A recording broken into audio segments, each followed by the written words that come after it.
conforme lo haría con Juan de los Palotes. Con cualquiera. Yo resuelvo la misma situación exactamente igual que con esa persona.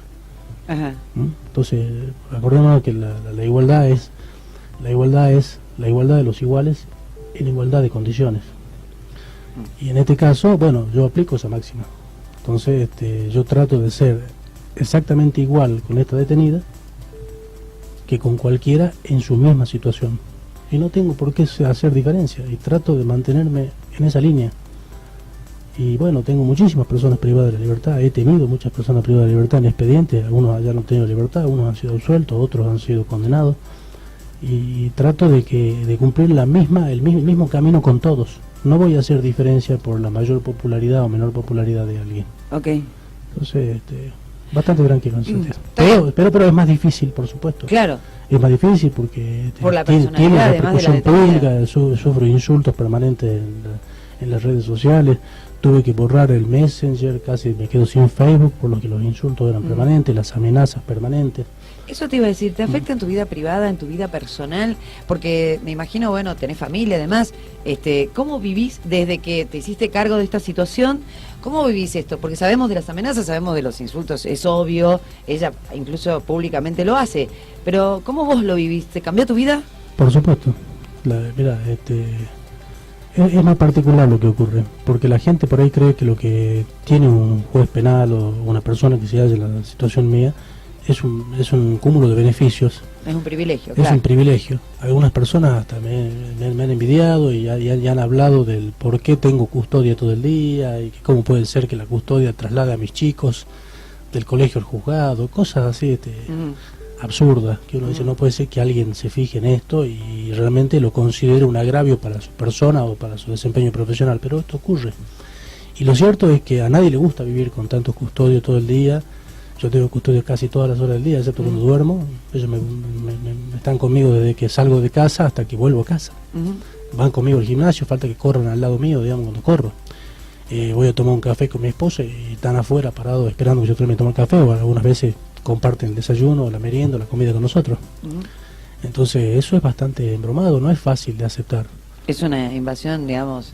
Por supuesto, afecta la intimidad, afecta a la pareja, afecta mis hijos ya lo llaman tío prácticamente a mi custodio.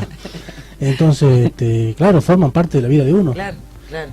Entonces, bueno, es duro, es difícil, por más que algunos, como te digo, consideren que esto es un privilegio, bueno, el que no hace nada, o no hace nada relevante, o no hace nada que ponga en peligro su vida, bueno, no tiene estas cuestiones, pero desde ya le voy adelantando que no es un beneficio, al contrario, te limita muchísimo. Yo no puedo salir a un boliche, por ejemplo, sería ilógico que yo ande todo el día con custodia y después salga a la noche solo a un boliche. Y no me da llevar mi custodia a un boliche. O si yo soy joven, tengo 40 años, claro, y me gustaría por ahí salir una noche, pero no, yo no los trato de no afectar mi custodia para que salgan conmigo de noche. Me parece que esa es una actividad que yo ya la pasé y no y dejo de hacer muchísimas cosas por esta situación. ¿Vas a la casa de tus amigos y van al custodio? Porque, a ver, gente normal, común como nosotros, hay mucha luz, ¿no? Es impresionante la luz, hay mucho sol hoy. Gente normal, común, digo, se junta con amigos el fin de semana, qué sé yo, no sé, un asado. Exactamente, comer. yo trato de darle el mayor descanso posible porque tampoco pienso que claro, pero si te pasa algo son responsables ellos. Por supuesto, claro. Ahí está el problema. Entonces ellos tienen mi seguridad en sus manos y es complicado, digamos. ¿Has tenido amenazas de muerte? Sí, en principio cuando todo estalla, sí. No de manera muy patente, sí por mensajes al celular, por mensajes al Messenger, al Facebook. ¿Tus hijos? No, Bien. gracias. ¿Tu esposa? No, tampoco. Por mucha fortuna no.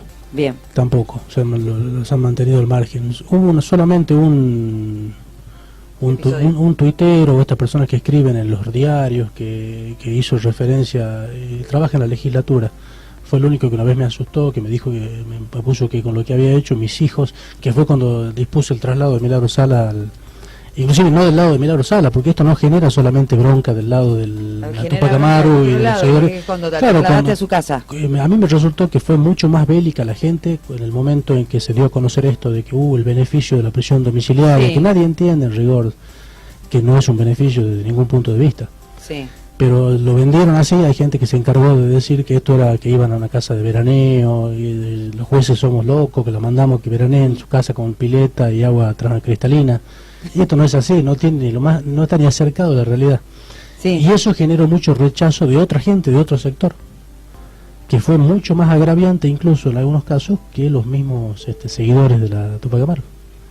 Y había un personaje de la legislatura que trabaja, lo tenemos identificado y todo, lo hicimos investigar, y ponía cosas como que tu mujer y tus hijos no van a poder vivir más en la provincia, y cosas así que vos decís... ¿De la legislatura?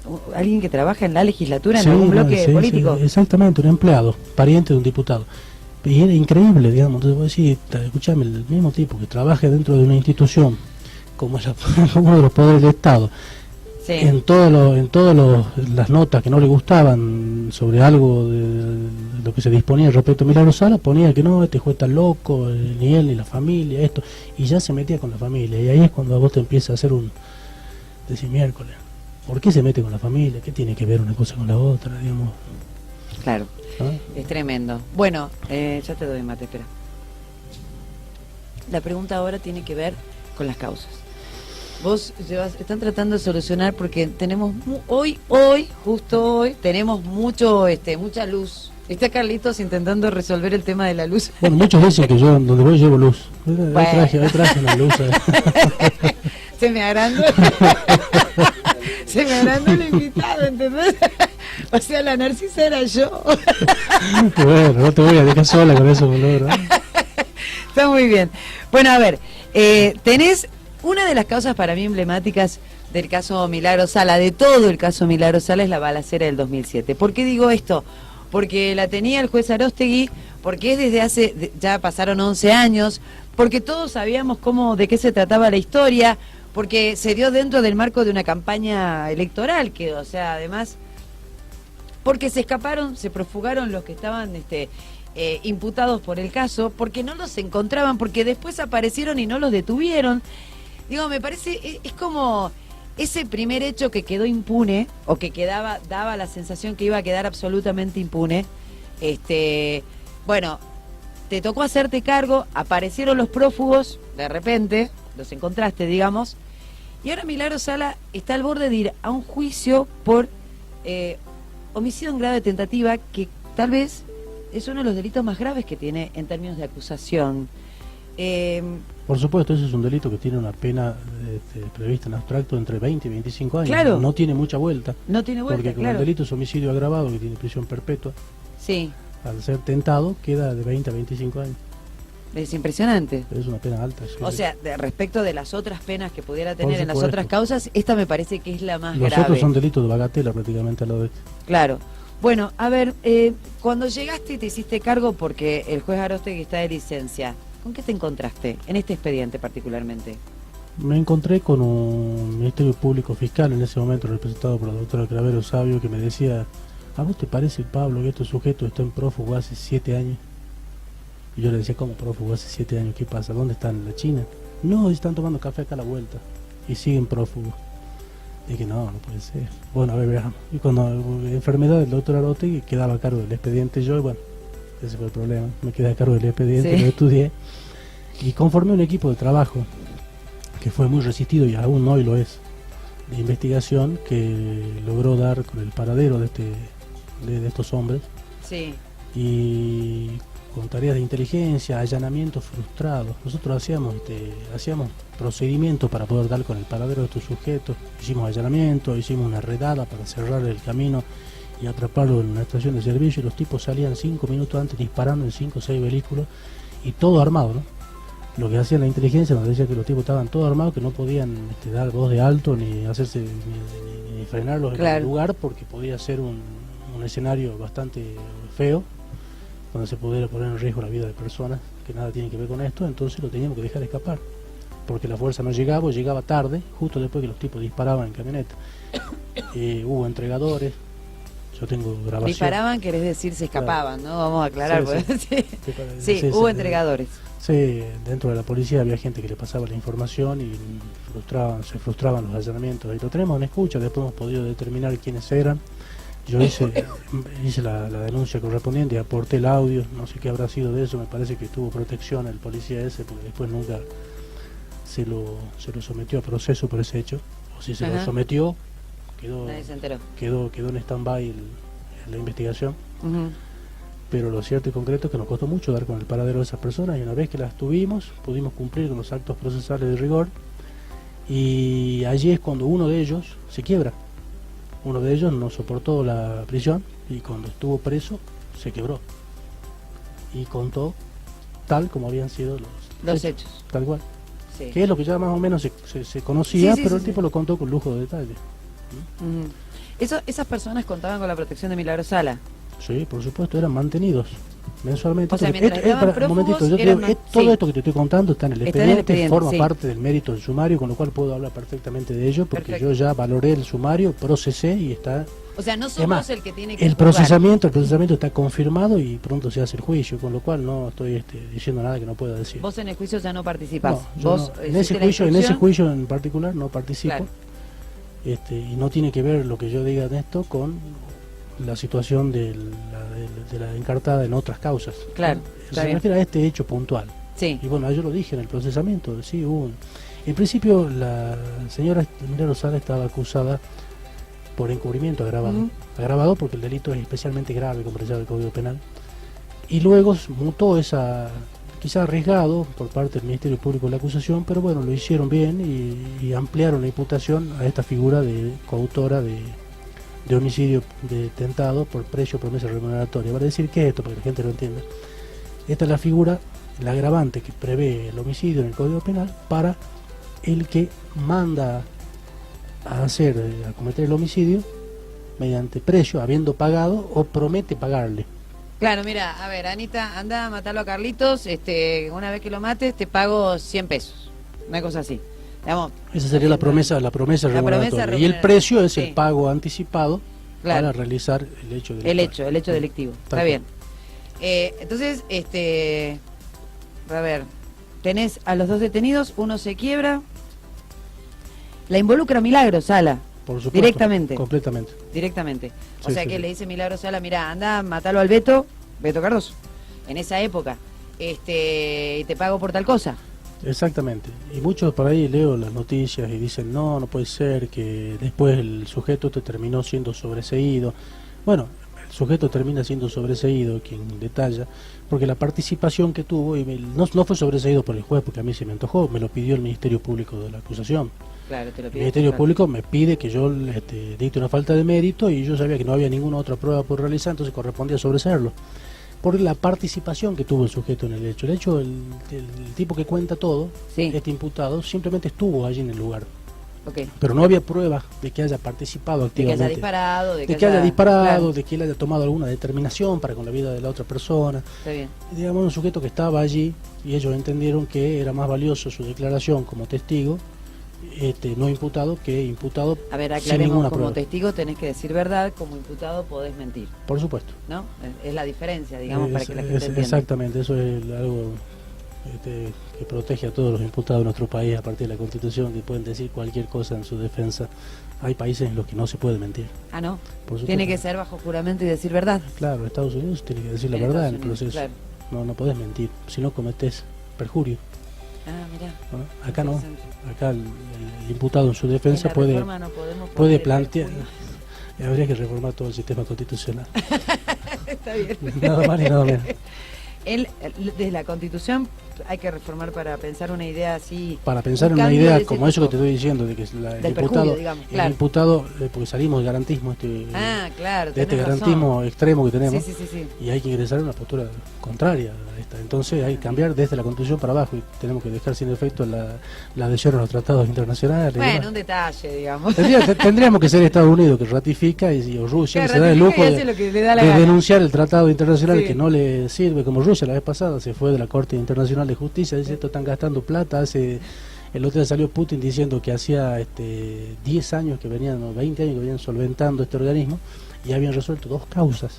Una maravilla. Entonces los tipos denunciaron el tratado y dicen váyanse al diablo con la Corte Internacional de Justicia pero ellos lo pueden hacer. Argentina nunca denuncia nada ni va a denunciar ningún tratado. Bueno, lo que pasa es que no somos ni Rusia ni Estados Unidos en términos de poder también. Exactamente. ¿No? Bueno, es el juez que tiene a su cargo las condiciones de detención de Milagro Sala. ¿Está bien dicho? Las condiciones de detención están a su cargo. Exactamente, porque el otro juez que tuvo una causa, una de ellas está elevada a juicio, sí, y la otra sigue en investigación, el doctor Mercó. Sí. Y él se allanó completamente al haber él opinado en su momento que había que dar a domiciliar, y siendo la mía más gravosa que esa, ajá, dijo, bueno, deslindo toda responsabilidad para quien tiene la condición más grave de detención, que era la mía, y bueno, quedó a cargo mío todo el cumplimiento de su prisión preventiva. Perfecto. Cali, ¿el video? ¿Vos tenés que decir que tengo delay? Un poquito. Bueno, está bien. Bueno, no la veo igual. Tenés también una causa subsidiaria de la balacera del 2007, que es, subsidiaria digo, que está vinculada, que es una causa que tiene que ver con la desaparición y posterior destrucción de un expediente. Exactamente. Y eso yo no lo tenía ni en mis planes, ninguno de mis secretarios ni nadie. Un día llega una declaración de un sujeto que había sido miembro de la Tupac, muy allegado a Milagro Sala, y me la remite el fiscal Diego Kusel a partir de una causa en la que investigaba otra cosa. Pero el sujeto empezó a referir cuestiones, a relatar su paso por la Tupac, y contar cuestiones, y bueno, una de esas cuestiones que le tocó vivir había sido justamente la destrucción, el arreglo para la sustracción y posterior destrucción de este expediente. Me llegó la declaración, pedí el expediente estaba archivado, pero tuve que pedirlo. Me llega la declaración, no es una cuestión premeditada.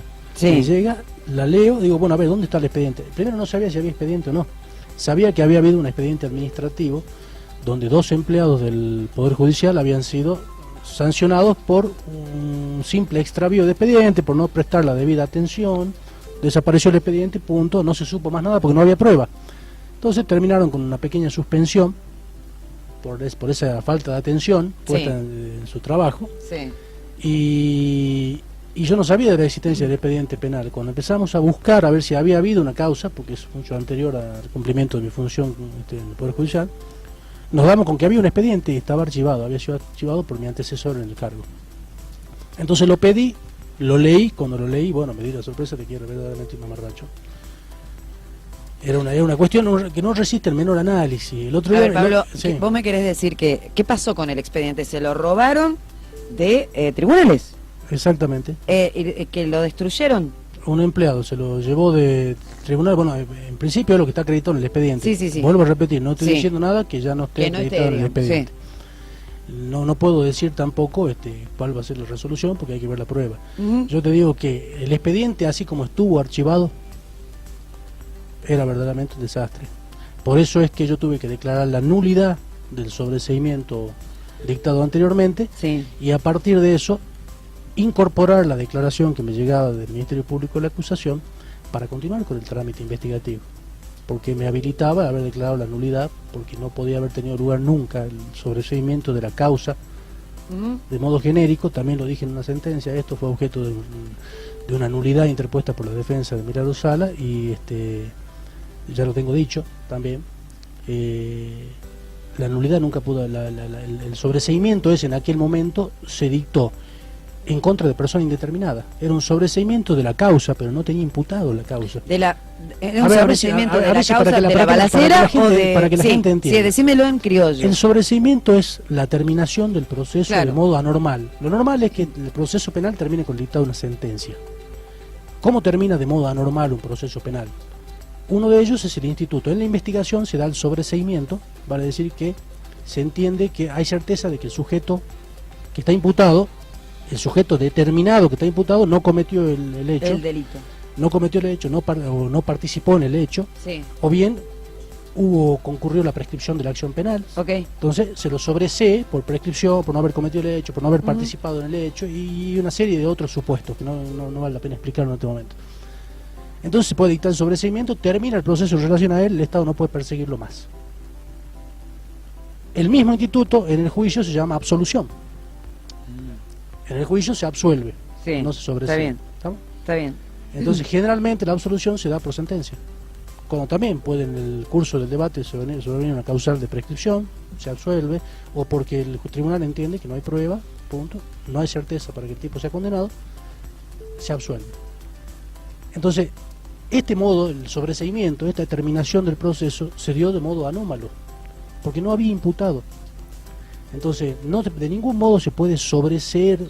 ¿Qué hubiera correspondido a la nulidad de la causa? No, un simple archivo. Si no hay más para investigar, la claro. causa debe ser archivada. Claro. Para el eventual caso de que luego... O sea que se sobreselló los fantasmas, digamos. Una Claro, así, claro, se dice, no, y es más, no se sobreselló por prescripción, se sobreselló por no haber cometido el hecho. Entonces es maravilloso porque se sobresee a quien, a no se sabe quién, por no haber cometido ese hecho. Es una cosa increíble, digamos. Es que sí. Entonces, bueno, así fue resuelto. Es ilógico. Se sobreselló por no haber cometido el hecho a no se sabe quién. Claro. ¿Estamos? O sea, alguien cometió el hecho, dijo el magistrado. Claro, alguien lo hizo. Alguien pero... lo cometió, pero nadie fue. Cosa así. Es muy raro, es como un trabalengua. Ahora, esto fue sobre la balacera. Esto fue sobre o la pérdida del expediente. Esto estamos hablando de la destrucción del expediente. Ah, ok, o sea, alguien se robó el expediente, no está el expediente, alguien fue, pero nadie fue.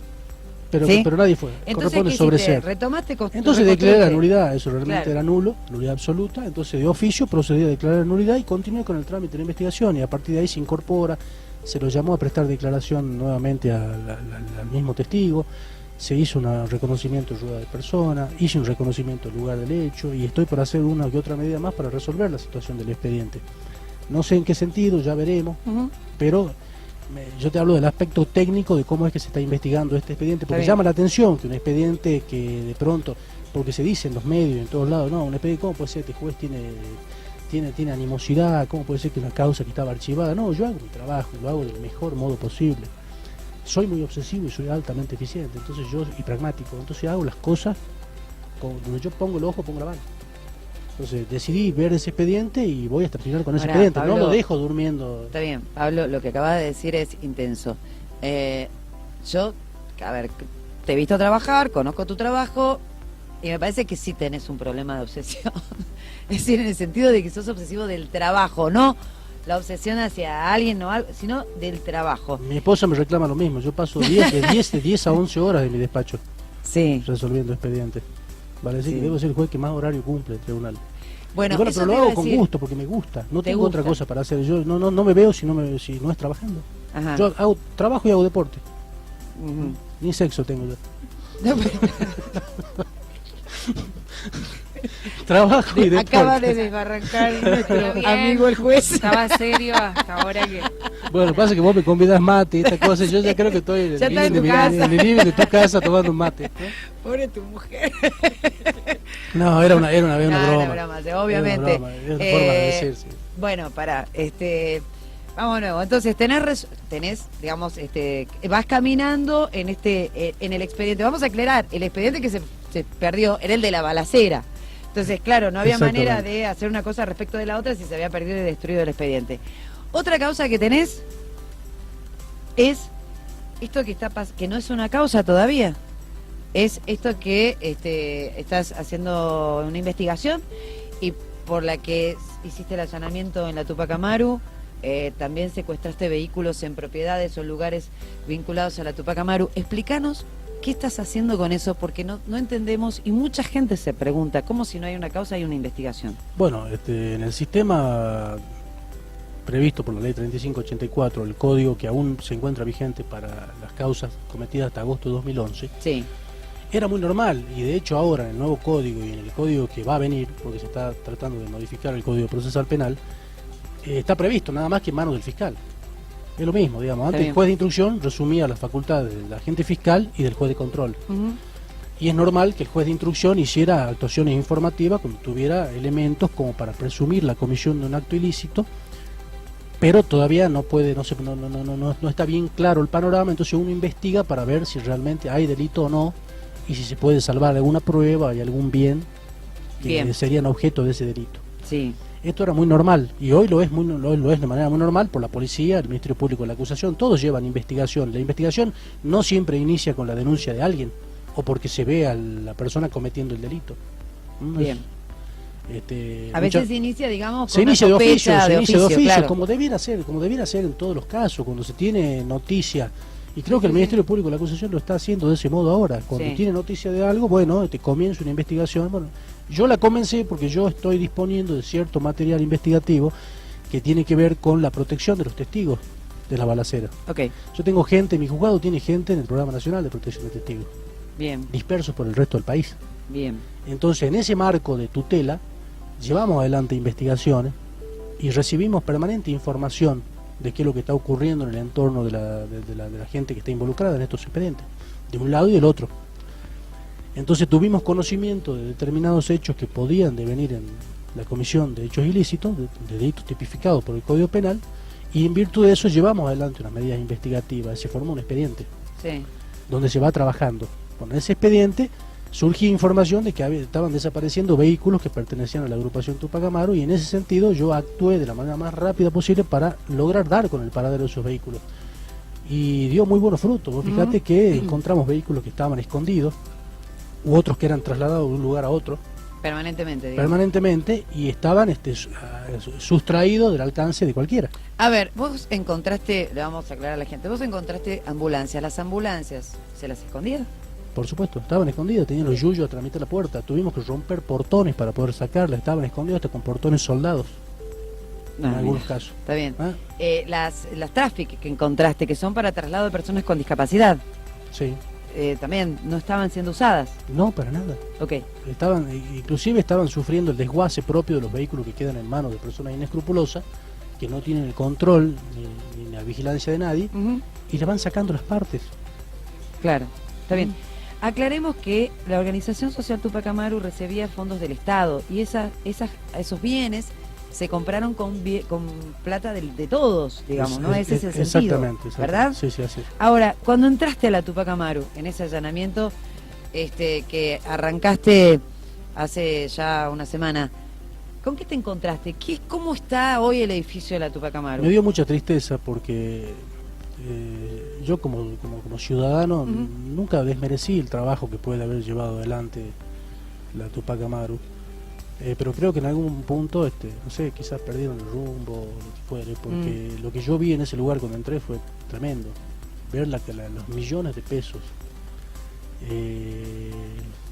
si se puede decir como botín de guerra, digamos, amontonado, una cosa tirada arriba a la otra, con goteras que caían de los techos y estaban empezando a oxidar todo el equipamiento médico que hay ahí adentro, que podría haber servido todo este tiempo para dar servicios de salud a todos los socios de la agrupación, o a los pequeños, los miembros de la agrupación Tupac Amaru, y sí, y el resto de los ciudadanos comunes que no tienen plata para ir a pagar una ecografía, una 2.000, tomografía, 3.000, 5.000 pesos, o no tienen obra social y tienen que estar esperando un turno del hospital de niños de 4 meses porque hay una gran demanda y pocos recursos. Entonces eso podría haber estado en funcionamiento, y yo vi ahí que se estaban destruyendo y estaban bajo el control de nadie. También teníamos información de que algunos artefactos habían sido sacados de ahí y eran comercializados. Entonces tuve que intervenir preventivamente para poner a salvaguarda todos esos bienes, porque me parecía que era lo correcto, digamos, para toda la sociedad, tanto para la gente integrante de la Tupac, que no es el grupo, digamos, que estaba a cargo de eso, serán otros, porque no creo que todos los integrantes sean las 10 personas que sacamos del inmueble ese día para hacer la medida. No, eran miles. Hay miles de integrantes de la Tupac, y bueno, eso podría estar trabajando para beneficio de ellos, y no lo estaba. No sé, quizás esperando otro gobierno, pero los aparatos envejecen por sí mismos. Un equipo de rayo que se tiene parado, me dicen los técnicos, que se echa a perder, después no funciona más. Hay que tenerlo en funcionamiento. Y aparte se van volviendo cosas obsoletas, porque si uno lo tiene guardado 10 años, resulta que cuando vos querés brindar este servicio ya salió una imagen 4 o 5 veces superior a ese, y ya no sirve para nada. Entonces realmente era un despropósito. Y con la sustracción de las cosas y todo lo demás, yo creí que había que tutelar todo eso. Me surgió esa necesidad como juez de decir, bueno, a ver, pongamos punto final a esto. Y estoy haciendo un inventario completo de todo lo que hay. Incluso que de allí no salga nada. Quiero que se inventaría hasta la última virome que se encuentre y el último papel. Todo lo que es documentación forma parte de las actuaciones informativas donde estamos investigando cuál fue el destino de todos los vehículos que tenía la Tupac, cuál fue el destino de todo el equipamiento médico que compraron y otros equipamientos. Eso está formando parte de una investigación y se está catalogando y viendo papel por papel. No quiero una vista rápida, así como quien dice, va a hacer un allanamiento y sacan lo primero que encuentran, la policía que no sabe ni qué está buscando, Sí. va por orden judicial y saca 2 o 3 carpetas y se van. Sí, No, yo quiero que revisen todo. ok. Si no, no tiene sentido, ¿para qué lo hacemos? Entonces, estamos catalogando, clasificando las cosas y después vamos a analizar cosa por cosa. Y todo lo que me sirva será incorporado luego, dispondré el secuestro efectivo y se incorporará las actuaciones para eventualmente remitírselo al fiscal, como ya remití parte del expediente, al fiscal de investigación para que analice desde el nuevo sistema la eventual comisión de delito. ¿Te encontraste con personas viviendo dentro del edificio? Sí. Había una chica joven, profesora de natación o de educación física, no sé bien si era profesora o se dedicaba a eso simplemente, viviendo con 2 chiquitas de corta edad, de 4 o 5 años, en un lugar realmente de condiciones deplorables, con gotera, la ropa colgada en la soga arriba de la mesa donde estaban comiendo las nenas, digamos, un olor nauseabundo. Ajá. Un salón enorme, frío, con las temperaturas bajas que estamos teniendo en la provincia, realmente una situación espantosa. Y bueno, rápidamente yo di intervención a la Dirección de Niñez, Adolescencia y Familia para que concurrieron rápidamente, se las llevaron a la chica con la mamá, con las menores, y las albergaron transitoriamente, porque no era que le iban a dar una casa. Claro. Eso habrá que ver, tendrá que resuelve, postularse como cualquier otro vecino sin casa. Pero de momento se las tuteló y se las albergó en un lugar decente para que pudieran pasar hasta ver de solucionar con algún familiar su problema habitacional. ¿Es verdad que ahí vivió algún prófugo? Según me relata el fiscal Diego Kusel, hay un sujeto que estuvo viviendo allí y ahora está prófugo de la justicia. Cuando quisieron detenerlo se fugó y lo están buscando y estuvo viviendo allí. Ahora, había un consejo de administración que había nombrado al Poder Ejecutivo luego de la suspensión de la personería jurídica de la Tupac Amaru. ¿Cuál es, digamos, qué hace este consejo de administración? ¿Ellos autorizaron a esta chica a vivir ahí? ¿Ellos autorizaron a que esté el prófugo viviendo ahí? No. Lo cierto es que este consejo de administración trabajaba, sé que estaba en funciones, pero no sé cuál era el alcance del trabajo que hacían y a dónde llegaban con todos los bienes. A ver, porque cuando se suspende la personería jurídica de una sociedad civil, no puede desempeñarse más como tal. Claro. Entonces, bueno, alguien tiene que hacerse cargo de los bienes inmuebles que posee esa sociedad en beneficio de los socios, administrarlo, porque si no se deterioran, se pudren, se derrumban. Entonces se creó este consejo. Yo no sé cuál fue el alcance y cuál fue la labor cumplida por ese consejo de administración. Lo que sí te puedo decir es que allí en el inmueble de calle Alvear no estaba el consejo. Por eso es que yo cuando me anoticio de quién estaba allí para hacer la medida, a mí no me queda más remedio que llamar a la autoridad legalmente instituida a tal efecto, porque yo no puedo manejarme con hechos, pero dentro del marco del derecho. Y el marco del derecho me decía que el Consejo Administrador era el órgano encargado de la administración de la Tupac Amaru. Entonces cité al órgano ese. Por eso es que por ahí quiero aclarar algo que dicen los medios, que ha salido en el diario. Yo no sé si lo ha dicho el Poder Ejecutivo, si ha entendido mal lo que dijo el Poder Ejecutivo. A ver, sí. Pero yo no le entregué el inmueble a nadie. Yo estoy cumpliendo una medida de allanamiento del lugar para conseguir la documentación que hace falta para una causa judicial. Bien, para ese fin, tuve que citar, como dije recién, a la autoridad legalmente instituida desde mi punto de vista para acompañarme en la medida y darme la autorización que yo requería como magistrado. Puedo ordenarlo, pero prefería que estén ellos por el tema de los bienes y demás. Sí, claro. Y que acompañen la medida judicial. Entonces lo cito. Sí. Y saco a todo el mundo que no sé que qué hacen ahí. Claro. ¿Estamos? Por Claro, más que me digan, no, yo vivo acá, yo trabajo acá. Bueno, mire, resuélvalo con el Consejo de Administración. Yo como juez, ¿qué le puedo decir? Retírese afuera, por favor, hágame el favor. A usted le vamos a conseguir dónde ir a vivir. Pero me tienen que despejar el inmueble para que yo pueda hacer la medida. De acá nadie saca nada más que sus efectos personales. Y bueno, salieron de ese modo. Y si eso deviene colateralmente en la entrega, si se quiere, de la posesión a la autoridad legalmente instituida para la administración de la Tupac Amaru, bueno, así ocurrió. Pero fue un efecto colateral de la medida judicial. No es que este magistrado dispuso, no hay ningún resolutorio dictado por mi parte donde yo entregue la posesión a nadie. Simplemente que parece ser que colateralmente ellos toman posesión cuando Claro, yo los llamo para cuando- la medida judicial. Claro, cuando vos entras con la policía en realidad y haces lo que tenés que hacer, que debió hacer este consejo, bueno, se instituyen, se constituyen y Se deciden. constituyen el lugar y bueno, Claro. no sé ahora quién seguirá, si seguirán ellos, ya tendrán que verlo. Sí, Pero está no bien. es que yo como juez, la investigación de mi expediente, le doy la posesión o dejo de dar la posesión a alguien. No, está claro. Yo no puedo avalar una situación de hecho. Yo entiendo que si había gente con la superintendencia o la administración de ese inmueble y de cualquier otro, es una situación de hecho desde el punto de vista de la justicia. Está Yo bien. no puedo convalidar eso y llamar a los muchachos que de hecho están teniendo un inmueble para realizar una medida judicial. Tengo que llamar a la autoridad legalmente instituida al efecto. Perfecto, Y así lo hice. perfecto. Bueno, vamos a hablar un poco más también, porque la idea que es hablamos sí de los, bueno, de todos las causas judiciales que tenés a tu cargo y demás, pero también, digamos, la idea era un poco que te conozca la gente, que sepa que bueno, que sos un ser humano, que como todo el mundo tiene sus cosas, tenés tus temores, que tuviste amenazas, que vivís rodeado de tus custodios y demás. Cuando entraste a la Tupac Amaru y subiste al cuarto piso, donde está el estudio de radio, por un lado, y al lado hay un lugar físico, cuando abriste y entraste, ¿qué encontraste y qué sentiste? Y me pareció que estaba frente a una prisión.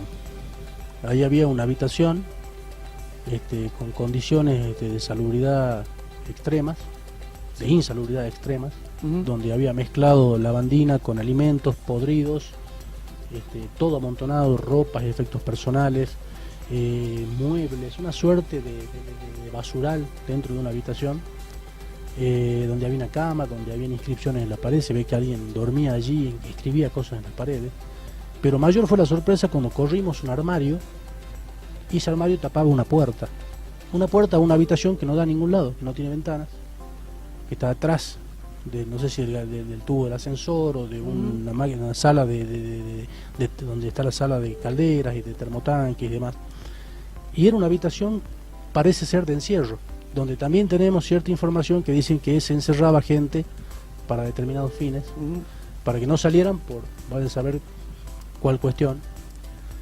Y realmente era inhumano estar ahí adentro, la humedad que tenía ese lugar, la suciedad y la cantidad de cosas que había ahí adentro realmente hacen que eso haya sido peor que la peor de las prisiones que se pueden imaginar.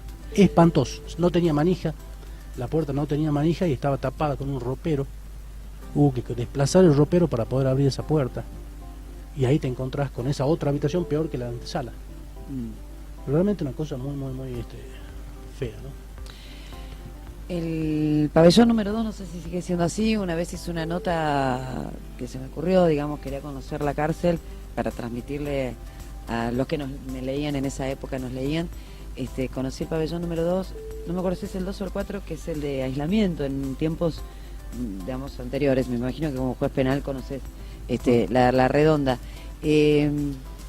Este aislamiento es una celita muy chiquitita, donde ellos, antes, ¿no? Esto cambió ahora, pero entiendo que cambió.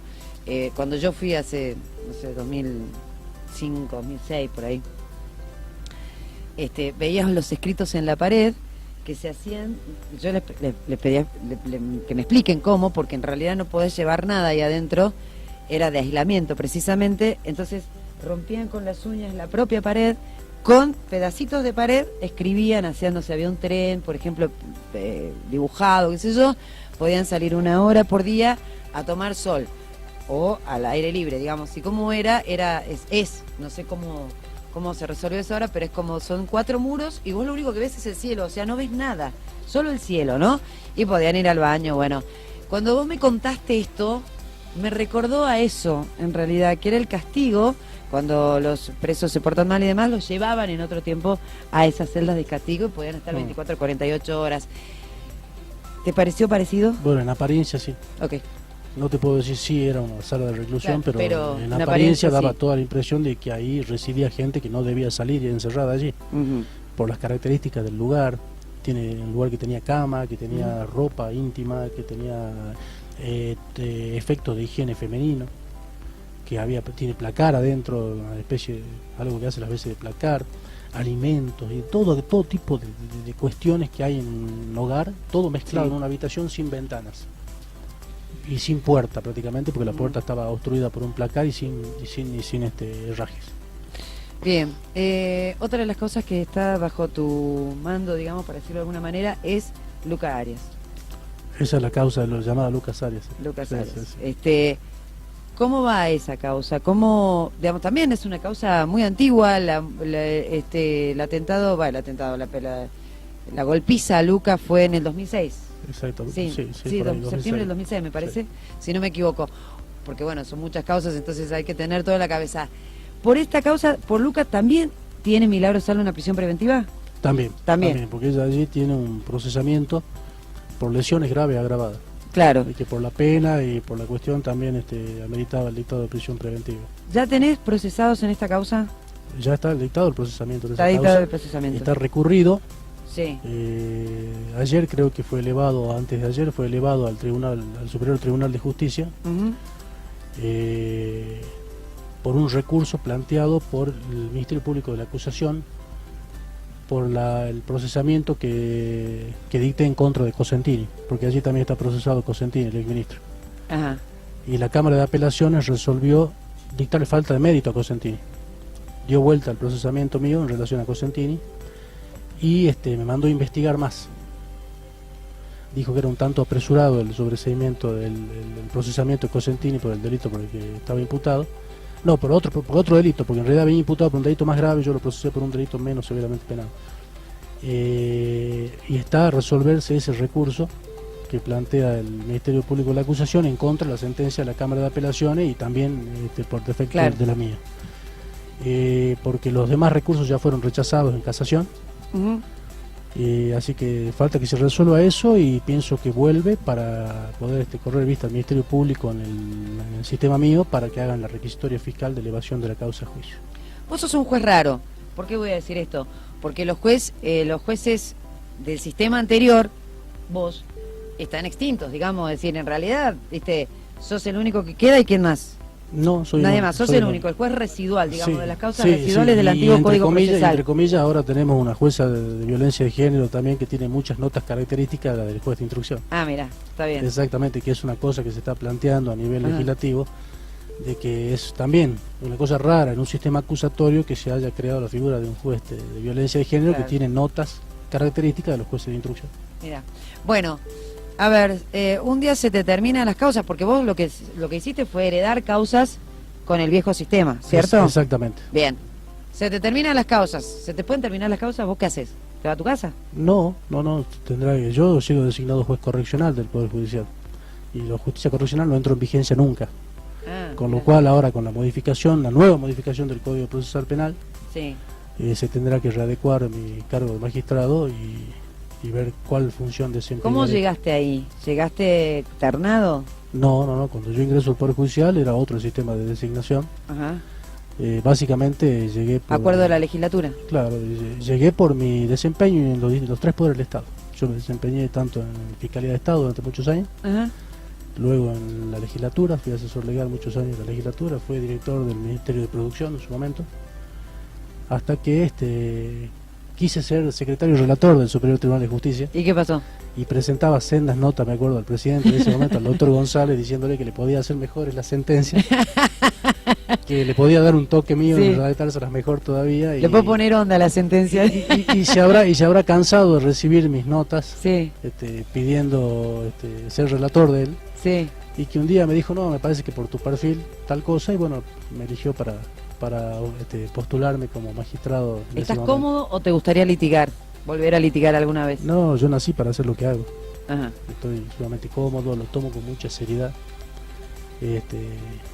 Lo cual me trae muchos problemas también, porque Un poco querido, hago ¿no? más enemigos que amigos, Ujú. porque soy muy estricto, observo todo de manera muy técnica y no permito que los abogados hagan abuso del proceso. Te habrás dado cuenta que soy el único magistrado que ha aplicado sanciones de la manera en que apliqué en los últimos tiempos. Eso era... ¿Crees que nuestro procedimiento penal es demasiado garantista en este sentido, digamos? Porque sí, digamos, conozco que has sancionado. ¿Querés atender el teléfono? Porque No, te están no. llamando. Sí, ya sé, Es pero tremendo. no importa, puedo. Tenés, he visto, digamos, las sanciones, algunos abogados y demás, pero en la Argentina realmente la cantidad de incidencias posibles que tienen los abogados de defensores y demás es impresionante. ¿Crees que es demasiado zafaroniano nuestro código procesal y nuestro código penal? Absolutamente. ¿Crees que hay que modificarlo? Por supuesto que sí. Pero todas las modificaciones vienen generadas por un movimiento a nivel americano, a nivel nacional, y la tendencia no es en ese sentido, la tendencia es por el sistema acusatorio cada vez con mayores garantías. Si bien ahora en las nuevas modificaciones se atiende un poco a los derechos de la víctima también, Sí. lo cierto y concreto es que es difícil la persecución del delito con los sistemas acusatorios, era mucho más simple con el sistema anterior. Sí. Y hay muchos jueces, todos los que han trabajado en el sistema anterior, que se pueden advertir esto, darse cuenta de que realmente ahora es más ineficiente en torno al descubrimiento de la verdad y a la efectiva aplicación ¿Por del qué? ¿Por derecho qué lo penal. pensás así? Y porque... Porque a mí me da la sensación de que antes el juez de instrucción tenía que pensar en toda la investigación, llamarlo al fiscal, decirle, mira, anda y hace tal cosa, anda y hace tal otra. Ahora es el fiscal concentrado en la causa y después el juez de control, digamos, lo que hace es revisar que esté todo bien, que no haya abuso de autoridad. Pero fíjate que las prácticas deforman todo eso, porque cuando se trabaja con gente que está avesada en el delito, Sí. conoce cuáles son los puntos por donde puede moverse. Y cuando vos tenés un sistema donde un fiscal tiene que requerir autorización a una persona que no conoce la investigación, que es el juez de control de garantía, Sí. para un allanamiento, para una interceptación de comunicaciones, y de pronto no escribió bien o no tuvo suficiente tiempo para escribir los fundamentos con los cuales solicita eso el juez de control, el juez de control se lo tiene que denegar, porque no conoce nada. Se lo deniega. Hasta que se produce, bueno, en el mejor de los casos, supongamos que fundó bien el pedido el fiscal y el juez de control dice, no, sí, los elementos son interesantes, voy a hacer lugar a la medida, y resulta que en ese interín ya tomó contacto la gente de la fiscalía, la gente del juego de control y ya se filtró la información. Cuando llega la medida, en la mayoría de los casos es tarde. Por eso es que en este nuevo código, que se está tratando en este momento en la comisión redactora, se trata de otorgarle quizás mayores facultades para actuar a los fiscales en torno Sí. a estas medidas restrictivas de derechos garantizados Claro. constitucionalmente, y que el juez pueda ratificarlas a posteriori. Que pueda hacer el fiscal, en casos de urgencia, que realice directamente todo esto, ¿no? Con mayor amplitud a la que prevé el código nuevo, al código que llamamos nuevo, que está vigente ahora. Que está vigente, sí. Este código vendría a ampliar un poco más todavía esas facultades para que se pueda hacer más efectiva la persecución del A ver, delito. ¿sentís que la víctima en muchos casos es muchas veces victimizada en el sistema actual? No sé si victimizada, lo que sí sé, y te puedo decir claramente, es que la gente siempre se pone en el lugar del más débil. Claro. Y entonces siempre termina siendo el pobrecito el que está sometido a proceso. Y se olvidan del que no, el que ya sufrió el daño, que es la víctima del delito. Claro, que es la víctima. La sí. víctima de él sufrió una muerte, sufrió un robo, sufrió un abuso sexual. Y el sistema y la gente en general tiende a olvidarse de esa persona y a centrarse más en las condiciones en las que está viviendo el pobre tipo que cometió el delito ahora. Ujú, Y ese pasa a ser el pobre de la película. ujú, Eso es lo que tenemos que cambiar como sociedad, me parece a mí. ujú. Y darle un poquito más de preeminencia a aquel que ya perdió un bien jurídico A la víctima, A la víctima. claro. Porque la víctima queda con una lesión, queda con una angustia, depende del tipo de delito, pero a nadie le gusta que lo roben, que lo abusen. Entonces, eso genera un daño. Y me parece que en eso sí, este sistema nuevo y toda esta tendencia mundial acusatoria le da preeminencia a la víctima y está muy bueno que así sea. Está bien. Operativo, ¿vos crees que hay un aprovechamiento a veces político de las medidas que toman algunos jueces? Sí, seguramente que sí. Sí. Seguramente. Y prueba de ello fue lo del otro día, digamos. Cuando decimos del otro día hablamos de la sede de la Tupac. Claro, con el tema de la sede de Tupac y la cuestión de que el Estado toma para sí la sede y se hace cargo y queda en manos del Estado. Por ahí yo no sé si es profeso o hay un mal manejo porque de ninguna forma puede ser así, digamos. Recordemos que es una asociación civil que tiene asociados, que tiene integrantes que forman parte de la sociedad, y los bienes, en principio, por más que hayan sido comprados con fondos públicos, pertenecen a la sociedad. Legalmente no se pueden sacar las cosas. Ajá. En todo caso, será este consejo administrador, que también está designado por Fiscalía de Estado, por decir, forma parte del gobierno. Pero ellos tienen que velar por la administración de esos bienes muebles e inmuebles de esa sociedad. Pueden hacerlo extensible, supongo yo, al servicio de la comunidad en general. Sí. Pero no es que se puede sacar eso y vaciar, porque las sociedades civiles tienen un proceso de liquidación. Eventualmente, en el caso de que resultare positiva la acción judicial de remoción de la persona jurídica, entiendo yo, desde mi carácter de juez penal, porque litigué muchos años, también conozco el derecho administrativo, hay un proceso legalmente establecido para la liquidación, para saber qué se hace con los bienes de una sociedad. Claro. A ver, mañana se extingue la persona jurídica, ¿y qué hacemos con los bienes? Bueno, eso está establecido en la ley. Está bien. No es que cualquiera se queda con los bienes, Bien. por más que hayan sido adquiridos por donación o por fondos venidos de nación o de otra provincia, de donde fuere. Está bien. Entonces, me parece que ahí hubo un problema de comunicación, porque en rigor no es lo que quiso, no es lo que tuvo en miras, ni lo que dispuso este magistrado, digamos. O sea, lo que me querés decir es lo siguiente, lo voy a pasar en limpio. A ver. Vos fuiste con la policía, hiciste lo que tenías que hacer, tomaste finalmente posesión para hacer el allanamiento del edificio. Cuando vieron eso, dijeron del Estado, del gobierno, bueno, ahora que alguien hizo el trabajo que había que hacer, vamos nosotros y nos hacemos cargo finalmente del edificio y los recursos. Exactamente. Bien. Listo, blanco sobre negro. Otra cosa, ¿crees que en la policía hay todavía sectores de la policía o sectores del Poder Judicial que pasan información y responden a Milagro Sala?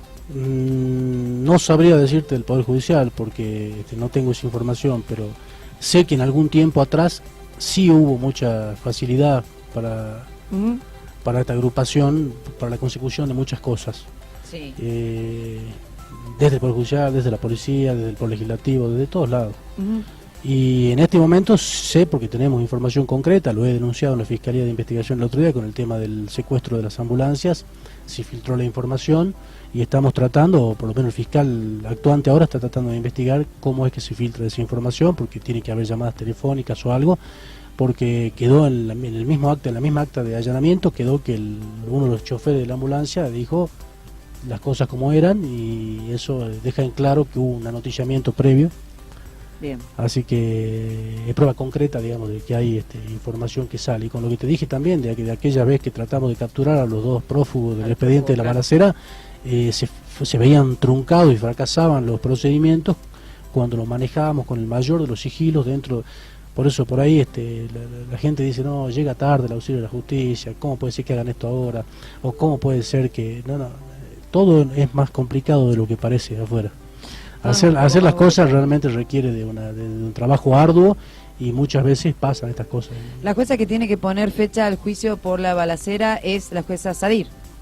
Exactamente. Perfecto. La doctora Sadir es presidenta de trámite del tribunal que tiene a cargo. Ya está listo eso, falta la fecha nada más. Faltaría la fecha nada más. Perfecto. Pablo, te agradezco el tiempo, que hayas venido, que nos hayas contado y que hayas sido tan franco y que hayas podido relajarte, porque la gente tiene que saber también que los jueces son seres humanos. Por supuesto. No son una maquinita que hace sentencias, ¿no? No, para nada. Así que, bueno, te agradezco en serio. Gracias a vos por la invitación y bueno, por haberle podido contar un poco a la gente de qué es lo que se hace, porque la justicia trabaja mucho.